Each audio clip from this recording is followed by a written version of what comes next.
Assalamualaikum warahmatullahi wabarakatuh. Bismillahirrahmanirrahim. Alhamdulillahirabbil alamin. Allahumma shalli wa sallim ala sayyidina Muhammadin wa ala alihi wa sahbihi ajma'in. Amma ba'du. Sahabat sekalian dimanapun saja Anda semua berada, pada pertemuan kita kali ini insyaallah saya akan membagikan sebuah faidah yang sangat agung, yaitu tentang fadilah serta khasiat membaca surat Al-Fatihah 41 kali di waktu subuh, tepatnya sebelum kita melaksanakan sholat subuh. Dalam menyampaikan penjelasan ini, saya mengutip keterangan dari sebuah kitab yang bernama Khazinatul Asrar Jalilatul Azkar. Dan bagi sahabat yang ingin lebih memperdalam lagi dalam masalah ini, bisa langsung melihat sendiri ke sumber aslinya, di mana dalam kitab tersebut diterangkan, Bismillahirrahmanirrahim. Qala al-muallif rahimahullahu ta'ala wa nafa'ana bihi wa bi'ulumihi fid dharaini amin. Wa man dawama ala qira'atil fatihati ma'al basmalati, dan barang siapa yang mendawamkan membaca surat Al-Fatihah disertai basmalah baina sunnatis subhi wa fardhihi, di antara salat sunnah qabliyah subuh dan salat subuh, ihda wa arba'ina marratan, sebanyak 41 kali. Artinya orang yang istiqomah setiap hari membaca surat Al-Fatihah sebanyak 41 kali, waktunya setelah selesai melaksanakan sholat sunnah qabliyah as-subhi dan sebelum melaksanakan sholat subuh.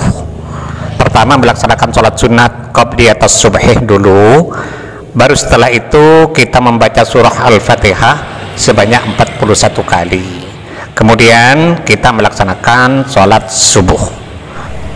Ketika hal itu kita lakukan, maka menurut keterangan kitab ini, lam yatlub manzilatan illa wajadaha.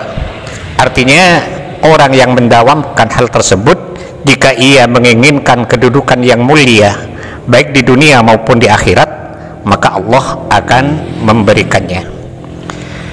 In kana faqiran aghnahu Allah ta'ala, jika ia orang fakir maka Allah akan menjadikannya kaya.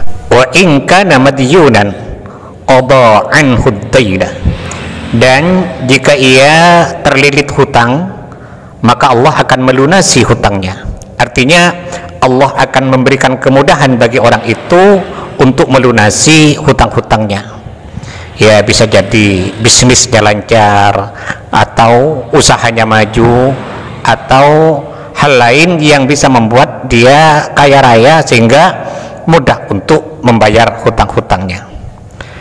Wa in kana maridan syafahullahu sari'an, dan jika ia sakit maka Allah segera menyembuhkannya. Wa in kana dha'ifan uyah, dan jika ia orang lemah maka dikuatkan oleh Allah. Wa in kana ghariban azza wa syarafa bainan nas, dan jika hidupnya tersisih maka akan menjadi agung dan mulia di kalangan masyarakat. Wa kana masmu'al qawli wa maqbulal fi'li, artinya tutur katanya didengarkan oleh orang lain, bahkan diikuti oleh mereka, dan perilakunya disukai, disenangi oleh banyak orang. Wa mahaban 'inda aduwihi wa mahbuban 'inda mahabbihi, disegani oleh musuhnya dan dicintai teman-temannya. Wa lam yazal fi amnin minallahi ta'ala, dan ia senantiasa berada dalam pengamanan dari Allah Subhanahu wa ta'ala, mastadama ala dzalika, selama ia istiqomah dalam mengamalkan hal tersebut, maka hidupnya dijaga oleh Allah Subhanahu wa ta'ala dari hal-hal yang tidak diinginkan.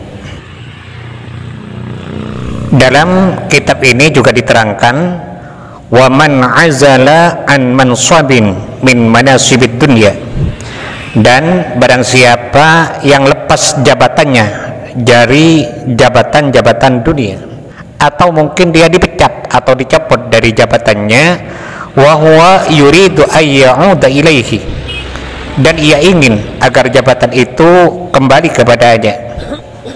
Nah, ketika hal itu masih diinginkan, fal yudawim ala suratil fatihati ihda wa arba'ina marratan, maka istiqomahlah membaca surat Al-Fatihah sebanyak 41 kali.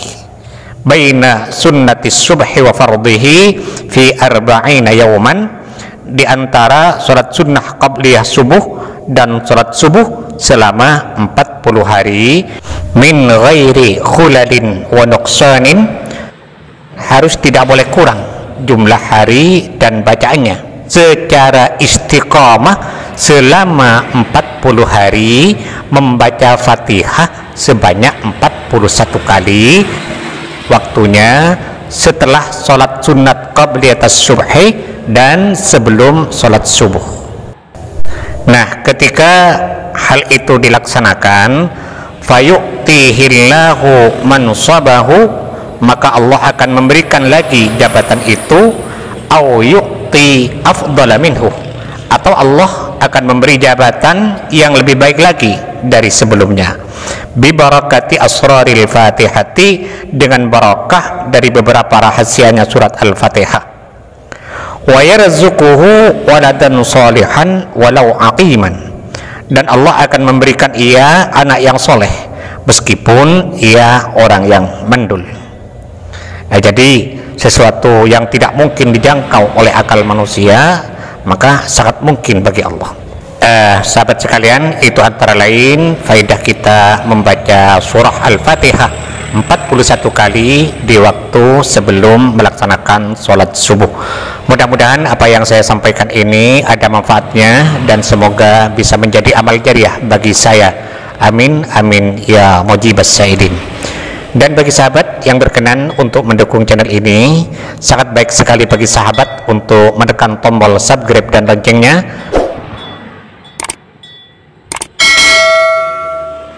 agar para sahabat tidak ketinggalan setiap update terbaru dari video yang ada di channel ini. Sekian, terima kasih. Wallahul muwaffiq ila aqwamit thoriq. Wassalamualaikum warahmatullahi wabarakatuh.